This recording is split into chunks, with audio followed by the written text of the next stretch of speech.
মৈৰাবাৰীৰ এখন বিদ্যালয়ৰ প্ৰধান শিক্ষকৰ নাভূত নাছৰুট কাণ্ড। বিদ্যালয়খনৰ প্ৰধান শিক্ষক আমিনুল হকে বিদ্যালয়ৰ পৰা অৱসৰ গ্ৰহণ কৰাৰ পিছতো 11 দিন ধৰি দায়িত্ব অৰ্পণ কৰা নাই প্ৰধান শিক্ষকক, যাৰ বাবে প্ৰায় 251 জন ছাত্ৰ ছাত্ৰী মধ্যাহ্নভোজন বন্ধ হৈ আছে।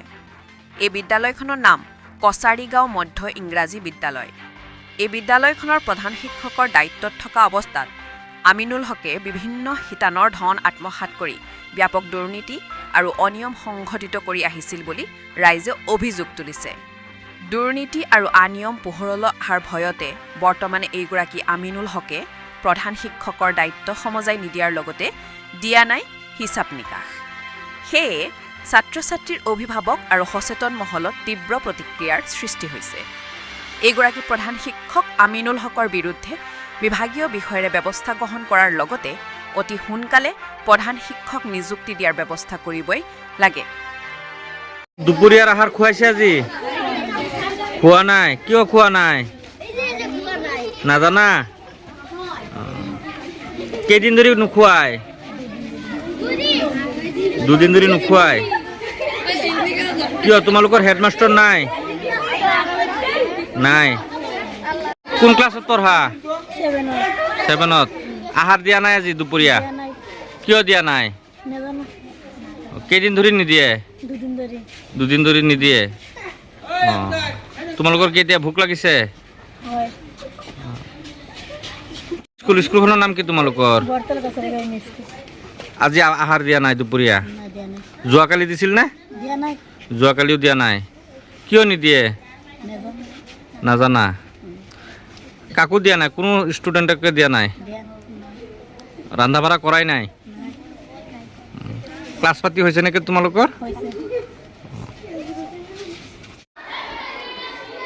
আমি মিড ডে মিলটো আমাৰ দায়িত্ব নাই, মিড ডে মিল হৈছে প্ৰধান শিক্ষকৰ।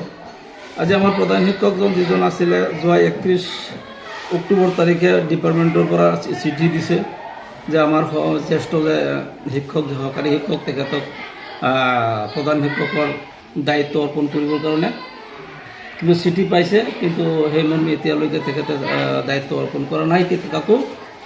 আৰু এতিয়া হেডমাষ্টাৰ বিন স্কুল চলি আছে, আমি একাডেমিক ছাইডটো আমি চলাই আছোঁ, কিন্তু মিড ডে মিলৰ দায়িত্ব আমাৰ নাই, যিহেতু আমাৰ হাতত ফাইনেন্সিয়েল কোনো অথৰিটি নাই। ফাইনেন্সিয়েল আমি কেনেকৈ চলাম? তথাপিও আমাৰ এই SMC প্ৰেচিডেণ্টে 3-4 দিনমান খুৱাইছে তেখেতৰ নিজৰ খৰচত। এতিয়া এটা স্কুলত আপোনালোকে চিন্তা কৰক, বহুত ল'ৰা ছোৱালী, এজনৰ পকেটৰ পৰা ব্যক্তিগত হিচাপে খোৱাটো অসুবিধা হ'ব, বহুত ডাঙৰ কাম এইটো। তেখেতে এতিয়া আৰু এতিয়া আপোনালোকে শিক্ষা বিষয়া মহোদয়ক কি অনুৰোধ জনাব? আমি শিক্ষা বিষয়া মহোদয়ক অনুৰোধ জনাইছোঁ যে আমাৰ বিদ্যালয়ৰ প্ৰধান শিক্ষকজনে এতিয়াও দায়িত্ব অৰ্পণ কৰা নাই যিহেতু, আৰু মিড ডে মিলো নচলে, তে আপুনি এটা কাইণ্ডলি এটা ব্যৱস্থা কৰক। তেখেতে বোলে ইনফৰমেশ্যন দিছে আমাৰ প্ৰধান শিক্ষকক, প্ৰাক্তন প্ৰধান শিক্ষকক বোলে দিছে মানে যে আপুনি ইমিডিয়েটলি আপুনি চাৰ্জটো হেণ্ড অভাৰ কৰক, নহ'লে বিদ্যালয়ৰ শৈক্ষিক পৰিৱেশটো বিনষ্ট হ'ব। তেখেতে এইটো দিয়াৰ পিছতো তেওঁলোকে মানে আমাৰ প্ৰাক্তন প্ৰধান শিক্ষকজনে মানে কোনো আওকাণ কৰা নাই, সেই অৰ্ডাৰটো আওকাণ কৰি এনেই চলি আছে। আপোনালোকে অতি সোনকালে প্ৰধান শিক্ষক নিযুক্তি বিচাৰে?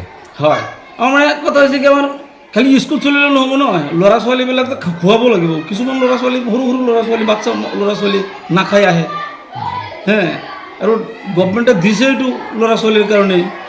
এতিয়া মিড ডে মিলে যদি নচলে তেন্তে আমি বিদ্যালয়টো মানে কেনেকৈ চলাম? এটা কথা দুখ লগা কথা এটা যে আমাৰ স্কুলত এনেকুৱা কিছুমান ল'ৰা ছোৱালী আছে, ধৰক মা নাই, সি ভাত নাপায় ঘৰত খাবলৈ, স্কুলত আহে, এনেই স্কুলত ৰাতিপুৱা এনেই খালী পেটত আহি যায়। আমি দুপৰীয়া ইয়াত ভাত খুৱাওঁ, ভাত খোৱা যোৱাৰ সময়ত পলিথিনত আকৌ ৰাতি খোৱাৰ কাৰণে এসাঁজ দি দিওঁ। সি এইখিনি খাই আকৌ পিছদিনাখন আহে এনেকৈ উনাহাৰে। এনেকুৱা ল'ৰা ছোৱালী আছে।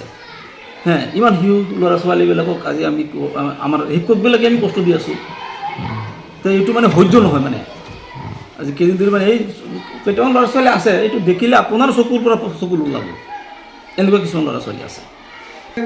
আমি এতিয়া আপোনালোকৰ জৰিয়তে আমি মানে এইটো ক'ব বিচাৰিছোঁ যে আমাৰ বিভাগীয় কৰ্তৃপক্ষই অতি সোনকালে যাতে আমাৰ এই স্কুলত এজন শিক্ষক নিযুক্তি দিয়ে আৰু আমাৰ এই মানে যে সমস্যাটো যাতে সোনকালে সমাধান কৰি দিয়ে তাৰ বাবে আপোনালোকৰ জৰিয়তে আমি অনুৰোধ জনাইছোঁ।